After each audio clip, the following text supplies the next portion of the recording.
Selamat datang di channel Puskesmas Paripurna. Kali ini kita akan membahas tentang hubungan antara instrumen akreditasi klinik, puskesmas, dan dokter praktek mandiri. Untuk standar seperti di bawah ini. Standar 2 penerapan sasaran keselamatan pasien, PMKP 2. A. Maksud dan tujuan. Sasaran keselamatan pasien merupakan bagian utama dari upaya keselamatan pasien. Penerapan SKP dan pelayanan dan asuhan pasien di klinik bertujuan agar klinik memperhatikan aspek-aspek strategis dalam pelayanan yang bisa memberikan pengaruh kepada keselamatan pasien. Penerapan sasaran keselamatan pasien di klinik sesuai dengan cakupan pelayanan yang dilakukan sehingga penanggung jawab klinik harus menetapkan pedoman pelaksanaan sasaran keselamatan pasien, SKP. Adapun sasaran keselamatan pasien di klinik meliputi 1. Identifikasi pasien. 2. Pelaksanaan komunikasi efektif. 3. Meningkatnya keamanan obat yang perlu diwaspadai, high alert medication. 4. Terlaksananya proses tepat lokasi, tepat prosedur, dan tepat pasien yang menjalani tindakan dan prosedur. A. Fase sign in. B. Fase time out. C. Fase sign out. 5. Pengurangan risiko infeksi terkait pelayanan kesehatan. 6. Mengurangi risiko cedera karena pasien jatuh. Elemen penilaian. Kelengkapan bukti. 1. Tersedia bukti identifikasi pasien sebelum intervensi pasien sesuai dengan kebijakan dan prosedur yang ditetapkan. 1. Terdapat SPO identifikasi pasien. 2. Terdapat bukti pelaksanaan identifikasi pasien. 3. Melaksanakan wawancara kepada petugas tentang proses identifikasi pasien. 4. Simulasi pelaksanaan identifikasi pasien di klinik. 2. Tersedia bukti pelaksanaan komunikasi efektif yang didokumentasikan di rekam medik pasien. 1. Terdapat SPO pelaksanaan komunikasi efektif. 2. Terdapat dokumen bukti pelaksanaan komunikasi efektif yang didokumentasikan di rekam medik pasien. 3. Melaksanakan wawancara kepada petugas tentang proses komunikasi efektif. 4. Simulasi pelaksanaan komunikasi efektif di klinik. 3. Tersedia bukti pengelolaan keamanan obat risiko tinggi. 1. Terdapat SPO pengelolaan keamanan obat risiko tinggi. 2. Terdapat daftar obat risiko tinggi yang diperbaharui secara berkala. 3. Melaksanakan observasi dan wawancara dengan petugas terkait pengelolaan keamanan obat risiko tinggi. 4. Penandaan sisi operasi tindakan medis secara konsisten oleh pemberi pelayanan yang akan melakukan tindakan sesuai kebijakan dan prosedur yang ditetapkan dan didokumentasikan di rekam medis pasien. 1. Terdapat penandaan sisi operasi tindakan medis. 2. Terdapat dokumen bukti penandaan sisi operasi tindakan medis secara konsisten oleh pemberi pelayanan yang akan melakukan tindakan sesuai kebijakan dan prosedur yang ditetapkan. 3. Melaksanakan wawancara terkait pelaksanaan penandaan sisi operasi tindakan medis konsisten oleh pemberi pelayanan yang akan melakukan tindakan sesuai kebijakan dan prosedur yang ditetapkan. 5. Tersedia bukti pelaksanaan surgical safety checklist yang didokumentasikan di rekam medis pasien. 1. Terdapat SPO pelaksanaan surgical safety checklist. 2. Terdapat dokumen bukti pelaksanaan surgical safety checklist pada rekam medis pasien. 3. Melaksanakan wawancara terkait pelaksanaan surgical safety checklist. 6. Ada media informasi penerapan kebersihan tangan sesuai ketentuan WHO. 1. Terdapat SPO kebersihan tangan. 2. Terdapat media informasi tentang penerapan tangan. 3. Melaksanakan wawancara dengan pasien dan petugas tentang penerapan kebersihan tangan. 4. Simulasi kebersihan tangan oleh pasien dan petugas. 7. Ada prosedur yang ditetapkan klinik dalam mencegah pasien cedera karena jatuh. Terdapat SPO pencegahan pasien cedera karena jatuh. 8. Ada bukti implementasi langkah-langkah pencegahan pasien jatuh. 1. Melaksanakan observasi bukti implementasi pencegahan pasien jatuh. 2. Melaksanakan wawancara dengan petugas terkait implementasi pencegahan pasien jatuh. Berikut akan dijelaskan persamaan atau hubungannya dengan instrumen akreditasi puskesmas. Standar 5.3 Sasaran keselamatan pasien. Sasaran keselamatan pasien diterapkan dalam upaya keselamatan pasien. Puskesmas mengembangkan dan menerapkan sasaran keselamatan pasien sebagai suatu upaya untuk meningkatkan mutu pelayanan. A. Kriteria 5.3.1 Proses identifikasi pasien dilakukan dengan pokok pikiran. A. Salah identifikasi pasien dapat terjadi di puskesmas pada saat pelayanan sebagai akibat dari kelalaian petugas, kondisi kesadaran pasien, perpindahan tempat tidur, atau kondisi lain yang menyebabkan terjadinya salah identitas. B. Kebijakan dan prosedur identifikasi perlu disusun, termasuk identifikasi pasien pada kondisi khusus, misalnya pasien tidak dapat menyebutkan identitas, penurunan kesadaran, gangguan jiwa, datang tanpa identitas yang jelas, dan ada 2 atau lebih pasien mempunyai nama yang sama atau mirip. C. Identifikasi harus dilakukan minimal 2 cara identifikasi yang relatif tidak berubah, yaitu nama lengkap, tanggal lahir, nomor rekam medis, atau nomor induk kependudukan. D. Identifikasi tidak boleh menggunakan nomor kamar atau lokasi pasien dirawat. E. Proses identifikasi dengan benar harus dilakukan mulai dari penapisan atau screening, pada pendaftaran, serta pada setiap akan dilakukan prosedur diagnostik, prosedur tindakan, pemberian obat, dan pemberian diet. Elemen penilaian R, D, O, W, A. Dilakukan identifikasi pasien sebelum dilakukan prosedur diagnostik, tindakan, pemberian obat, pemberian imunisasi, dan pemberian diet sesuai dengan kebijakan dan prosedur yang ditetapkan. R, D, O, W. 1. Tentang pelaksanaan SKP 2. SOP pelaksanaan identifikasi pasien. Bukti observasi kepatuhan identifikasi pasien. Pengamatan surveyor terhadap pelaksanaan identifikasi pasien oleh petugas puskesmas.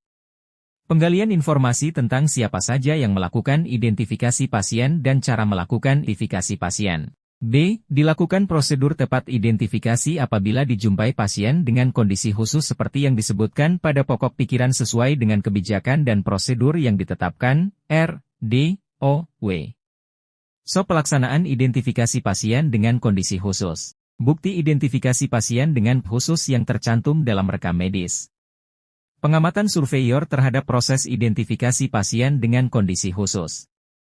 Penggalian informasi kepada petugas puskesmas, terkait tata cara identifikasi pasien apabila ditemukan pasien dengan kondisi khusus. B. Kriteria 5.3.2 proses untuk meningkatkan efektivitas komunikasi dalam pemberian asuhan ditetapkan dan dilaksanakan. Pokok pikiran. A. Kesalahan pembuatan keputusan klinis, tindakan, dan pengobatan dapat terjadi akibat komunikasi yang tidak efektif dalam proses asuhan pasien. Komunikasi yang efektif, tepat waktu, akurat, lengkap, jelas, dan dapat dipahami penerima akan mengurangi kesalahan dan menghasilkan perbaikan keselamatan pasien. C. Komunikasi yang rentan menimbulkan kesalahan, antara lain, terjadi pada saat 1. Pemberian perintah secara verbal. 2. Pemberian verbal melalui telepon. 3. Penyampaian hasil kritis pemeriksaan penunjang diagnosis. 4. Serah terima antar giliran, shift, dan 5. Pemindahan pasien dari unit yang satu ke unit yang lain. D. Kebijakan dan prosedur komunikasi efektif perlu disusun dan diterapkan dalam penyampaian pesan verbal lewat telepon, penyampaian nilai kritis hasil pemeriksaan penunjang diagnosis, serah terima pasien pada serah terima jaga atau serah terima dari unit yang satu ke unit yang lain. Misalnya untuk pemeriksaan penunjang dan pemindahan pasien ke unit lain. E. Pelaporan kondisi pasien dalam komunikasi verbal atau lewat telepon antara lain, dapat dilakukan dengan menggunakan teknik SBAR, situation, background, assessment, recommendation. Sedangkan saat menerima instruksi lewat telepon dapat menggunakan metode readback, write down, readback and confirmation. F. Pelaksanaan serah terima pasien dengan teknik SBAR dilakukan memperhatikan kesempatan untuk bertanya dan memberi penjelasan, readback, repeatback, menggunakan formulir yang baku, dan berisi informasi kritikal yang harus disampaikan, antara lain, tentang status kondisi pasien, pengobatan, rencana asuhan, tindak lanjut yang harus dilakukan, adanya perubahan status kondisi pasien signifikan, dan keterbatasan atau risiko yang mungkin dialami oleh pasien. G. Pelaksanaan komunikasi efektif verbal atau lewat telepon saat menerima instruksi ditulis dengan lengkap. T. Dibaca ulang oleh penerima perintah. B. Dan dikonfirmasi kepada pemberi perintah. K. Yang dikenal dengan BAK. H. Nilai kritis hasil pemeriksaan penunjang yang berada di luar rentang angka normal secara mencolok harus ditetapkan dan segera dilaporkan oleh tenaga kesehatan yang bertanggung jawab dalam pelayanan penunjang kepada dokter penanggung jawab pasien sesuai dengan ketentuan waktu yang ditetapkan oleh puskesmas menggunakan metode Readback, Uretedown, Readback Affirmation. Untuk meningkatkan kompetensi dalam melakukan komunikasi efektif, perlu dilakukan edukasi kepada karyawan. Edukasi dapat dilakukan dalam bentuk pelatihan, lokakarya, pelatihan kerja, on-the-job training, atau bentuk lain yang dianggap efektif untuk transfer kemampuan, skill, dan pengetahuan terhadap peningkatan tensi karyawan dalam melakukan komunikasi efektif. Elemen penilaian R, D, W, S, A. Pemberian perintah secara verbal lewat telepon menggunakan teknik SBAR dan BAK sesuai dalam pokok pikiran. D, W. Bukti BAK dan atau bukti SBAR yang dimasukkan dalam rekam medis pasien. Penggalian informasi tentang proses pelaksanaan BAK atau SBAR. Pelaporan kondisi pasien dan pelaporan nilai kritis hasil pemeriksaan laboratorium dilakukan sesuai dengan prosedur, yaitu ditulis lengkap, dibaca ulang oleh penerima pesan, dan dikonfirmasi oleh pemberi pesan, dan dicatat dalam rekam medis, termasuk identifikasi kepada siapa nilai kritis hasil pemeriksaan laboratorium dilaporkan. W. S. 1. Telah rekam medis. 2. Telah buku pencatatan hasil laboratorium. Penggalian informasi tentang pelaporan kondisi pasien dan pelaporan nilai kritis. Petugas puskesmas diminta untuk mensimulasikan pelaporan nilai kritis. C. Dilakukan komunikasi efektif pada proses serah terima yang memuat hal kritikal dilakukan secara konsisten sesuai dengan prosedur dan metode SBAR dengan menggunakan formulir yang dibakukan. R, D, W, S. Pelaksanaan komunikasi efektif. Bukti SBAR yang tercatat dalam formular SBAR. Penggalian informasi tentang pelaksanaan komunikasi efektif pada proses terima pasien. Petugas puskesmas diminta untuk mensimulasikan komunikasi efektif pada proses serah terima pasien. C. Kriteria 5.3.3 proses untuk meningkatkan keamanan terhadap obat-obat yang perlu diwaspadai ditetapkan dan dilaksanakan. Pokok pikiran. A. Pemberian obat pada pasien perlu dikelola dengan baik dalam upaya keselamatan pasien. Kesalahan penggunaan obat yang perlu diwaspadai dapat menimbulkan cedera pada pasien. B. Obat yang perlu diwaspadai, high alert medications, adalah obat-obatan yang memiliki risiko menyebabkan cedera serius pada pasien jika digunakan dengan tidak tepat. Obat high alert meliputi 1.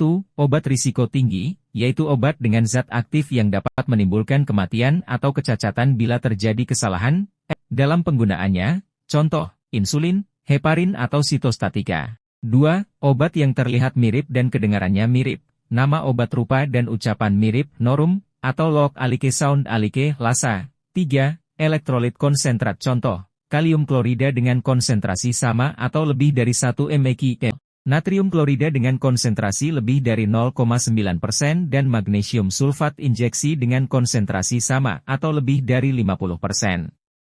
C. Kesalahan pemberian obat dapat juga terjadi akibat adanya obat dengan nama dan rupa obat mirip, look alike sound alike. D. Kebijakan dan proses tentang pengelolaan obat yang perlu diwaspadai ditetapkan dan dilaksanakan yang meliputi penyimpanan, penataan, peresepan, pelabelan, penyiapan, penggunaan, dan evaluasi penggunaan obat yang perlu diwaspadai, termasuk obat psikotropika, narkotika, dan obat dengan nama atau rupa mirip. Elemen penilaian. R, D, O, W, A. Disusun daftar obat yang perlu diwaspadai dan obat dengan nama atau rupa mirip serta dilakukan pelabelan dan penataan obat yang perlu diwaspadai dan obat dengan nama atau rupa mirip sesuai dengan kebijakan dan prosedur yang disusun. R, D, O, W. Pengelolaan obat yang perlu diwaspadai dan obat dengan nama dan rupa mirip. Daftar obat yang perlu diwaspadai dan obat dengan nama atau rupa mirip. Pengamatan surveyor terhadap pelabelan dan penataan obat yang perlu diwaspadai dan obat dengan nama atau rupa mirip. Penggalian informasi tentang proses pengelolaan obat yang perlu diwaspadai dan dengan nama dan rupa mirip. B. Dilakukan pengawasan dan pengendalian penggunaan obat-obatan psikotropika, narkotika dan obat-obatan lain yang perlu diwaspadai, high alert. D, O, W. 1. Daftar obat psikotropika, narkotika dan obat-obatan lain yang perlu diwaspadai, high alert. 2. Bukti monitoring penggunaan obat-obatan psikotropika, narkotika dan obat-obatan lain yang perlu diwaspadai, high alert. Pengamatan surveyor terhadap pelaksanaan penyimpanan, Pengawasan dan pengendalian penggunaan obat-obatan psikotropika, narkotika dan obat-obatan lain yang perlu diwaspadai, high alert. Penggalian informasi tentang proses penyimpanan. Pengawasan dan pengendalian penggunaan obat-obatan psikotropika, narkotika dan obat-obatan lain yang perlu diwaspadai, high alert. D. Kriteria 5, 3, 4 proses untuk memastikan tepat pasien, tepat prosedur, dan tepat sisi pada pasien yang menjalani operasi, tindakan medis ditetapkan dan dilaksanakan. Pokok pikiran.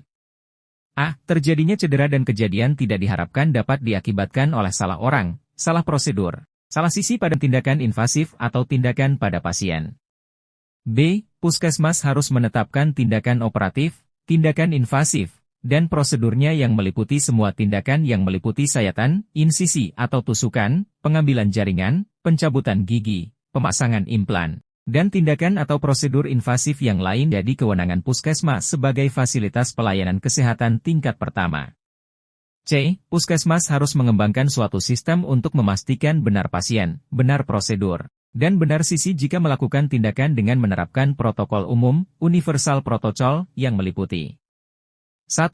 Proses verifikasi sebelum dilakukan tindakan, penandaan sisi yang akan dilakukan tindakan prosedur, dan 2. Time out yang dilakukan segera sebelum prosedur dimulai. D. Proses verifikasi sebelum pelaksanaan tindakan bertujuan untuk verifikasi benar orang, benar prosedur, benar sisi, memastikan semua dokumen, persetujuan tindakan medis, hasil pemeriksaan penunjang tersedia dan diberi label, memastikan obat-obatan, cairan intravena, serta jika ada produk darah yang diperlukan, peralatan medis atau implan tersedia dan siap digunakan.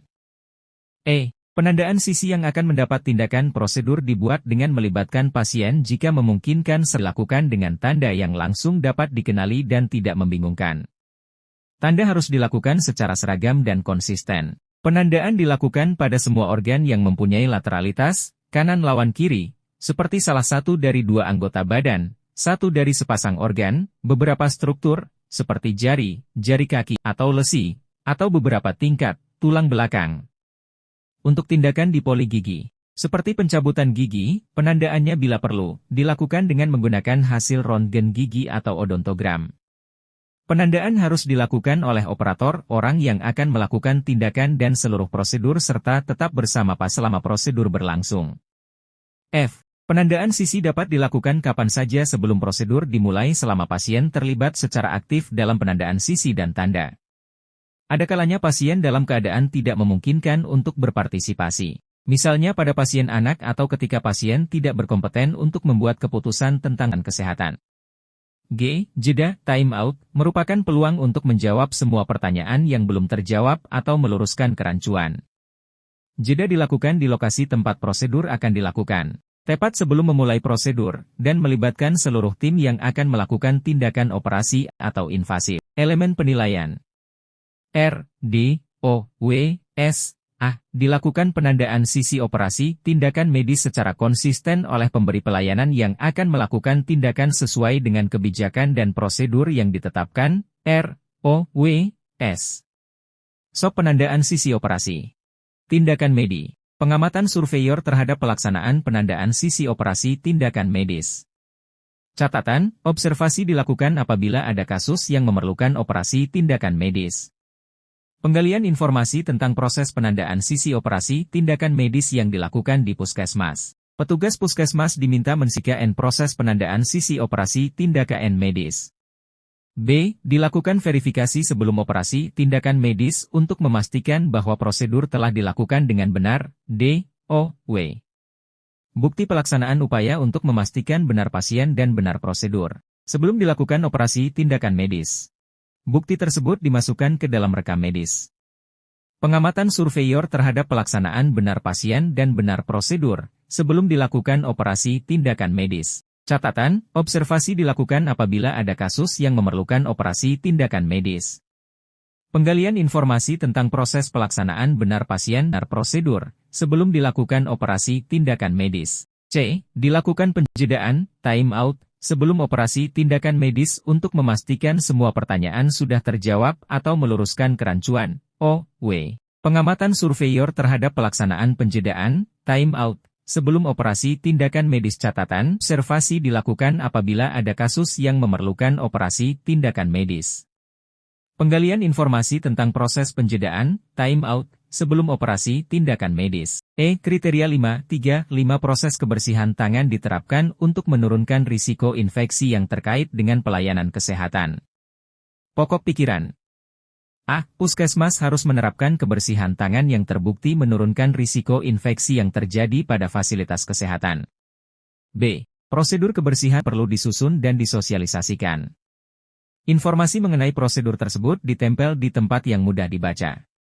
Tenaga medis, tenaga kesehatan, dan karyawan puskesmas perlu diedukasi tentang kebersihan tangan. Sosialisasi kebersihan tangan perlu juga dilakukan kepada pasien dan keluarga pasien.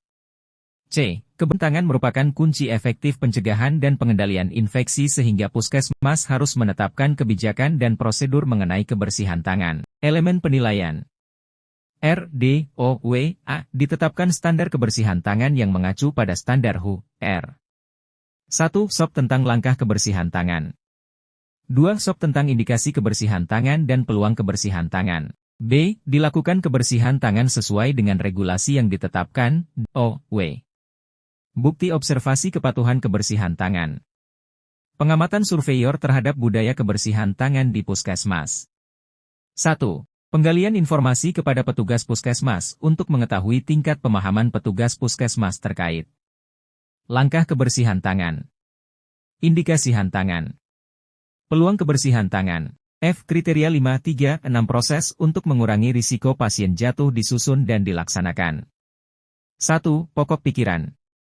A. Cedera pada pasien dapat terjadi karena jatuh di fasilitas kesehatan. Risiko jatuh dapat terjadi pada pasien dengan riwayat jatuh, penggunaan obat, minum minuman beralkohol, gangguan keseimbangan, gangguan visus, gangguan mental, dan sebab yang lain. B. Penapisan dilakukan sesuai dengan kebijakan dan prosedur yang disusun untuk meminimalkan terjadinya risiko jatuh pada pasien rawat jalan dan pengkajian pasien risiko jatuh pada pasien IGD dan rawat inap di puskesmas. C. Risiko jatuh dilakukan pada pasien dirawat jalan dengan mempertimbangkan 1. Kondisi pasien, contohnya pasien geriatri, dizziness, vertigo, gangguan keseimbangan, gangguan penglihatan, penggunaan obat, sedasi, status kesadaran dan/atau kejiwaan, dan konsumsi alkohol. 2. Diagnosis, contohnya pasien dengan diagnosis penyakit Parkinson. 3. Situasi, contohnya pasien yang mendapatkan sedasi atau pasien dengan riwayat tirah baring lama yang akan dipindahkan untuk pemeriksaan penunjang dari ambulans dan perubahan posisi akan meningkatkan risiko jatuh. 4. Lokasi, contohnya hasil indikasi area di puskesmas yang berisiko terjadi pasien jatuh, antara lain, lokasi yang dengan kendala penerangan atau mempunyai penghalang, barrier, yang lain, seperti tempat pelayanan fisioterapi dan tangga. D. Kriteria untuk melakukan penapisan kemungkinan terjadinya risiko jatuh harus ditetapkan, baik untuk pasien inap maupun rawat jalan, dan dilakukan upaya untuk mencegah atau meminimalkan kejadian jatuh di fasilitas kesehatan. Contoh alat untuk melakukan pengkajian pada pasien rawat inap adalah skala Morse untuk pasien dewasa dan skala Humpty Dumpty untuk anak. Sedangkan untuk pasien rawat jalan dilakukan dengan menggunakan up and go test atau dengan menanyakan 3 pertanyaan, yaitu 1. Apakah pernah jatuh dalam 6 bulan terakhir? 2. Apakah menggunakan obat yang mengganggu keseimbangan? Dan 3. Apakah jika berdiri dan/atau berjalan membutuhkan bantuan orang lain? Jika satu dari pertanyaan tersebut menjawabannya, pasien tersebut dikategorikan berisiko jatuh. Elemen penilaian.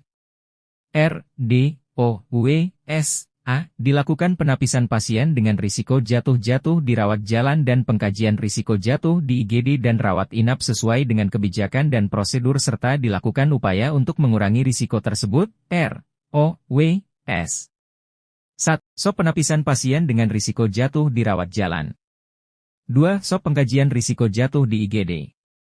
3. SOP pengkajian risiko jatuh dirawat inap. Pengamatan surveyor terhadap pelaksanaan penapisan pasien dengan risiko jatuh. Penggalian informasi kepada puskesmas untuk mengetahui tingkat pemahaman tentang cara pelaksanaan penapisan pasien dengan risiko jatuh sesuai dengan tempatnya, rawat jalan, rawat inap, IGD. Petugas puskesmas diminta mensimulasikan tata cara penapisan pasien dengan risiko jatuh sesuai dengan tempatnya, rawat jalan, rawat inap, IGD. B. Dilakukan evaluasi dan tindak lanjut untuk mengurangi risiko terhadap situasi dan lokasi yang diidentifikasi berisiko terjadi pasien jatuh, D. W. 1. Bukti dilakukan evaluasi untuk mengurangi risiko terhadap situasi dan lokasi yang diidentifikasi berisiko terjadi pasien jatuh. 2. Bukti dilakukan tindak lanjut dari hasil evaluasi. Penggalian informasi tentang evaluasi tindak lanjut untuk mengurangi risiko terhadap situasi dan lokasi yang diidentifikasi berisiko terjadi pasien jatuh. Berikut akan dijelaskan persamaan atau hubungannya dengan instrumen akreditasi dokter praktek mandiri. Standar pukul 2.12. Dokter praktik mandiri bertanggung jawab untuk merencanakan, memonitor, dan menilai mutu layanan klinis. Kriteria 2.12. 1. Dilakukan monitoring, evaluasi dan tindak lanjut terhadap indikator pelayanan praktik mandiri. Elemen penilaian. 1. Dan ditetapkan indikator mutu layanan klinis. 2. Ditetapkan sasaran-sasaran keselamatan pasien sebagaimana tertulis dalam pokok pikiran. 3. Dilakukan pengukuran terhadap indikator-indikator mutu dan keselamatan pasien. 4. Data mutu layanan klinis dan keselamatan pasien dikumpulkan secara periodik. 5. Data mutu layanan klinis dan keselamatan pasien didokumentasikan. 6. Data mutu layanan klinis dan keselamatan pasien dianalisis untuk menentukan tindak lanjut dan langkah-langkah perbaikan mutu layanan klinis dan keselamatan pasien. 7. Dilakukan upaya tindak lanjut untuk melakukan peningkatan mutu, perilaku pemberian pelayanan dan keselamatan pasien. 8. Seluruh kegiatan peningkatan mutu dan keselamatan pasien didokumentasikan.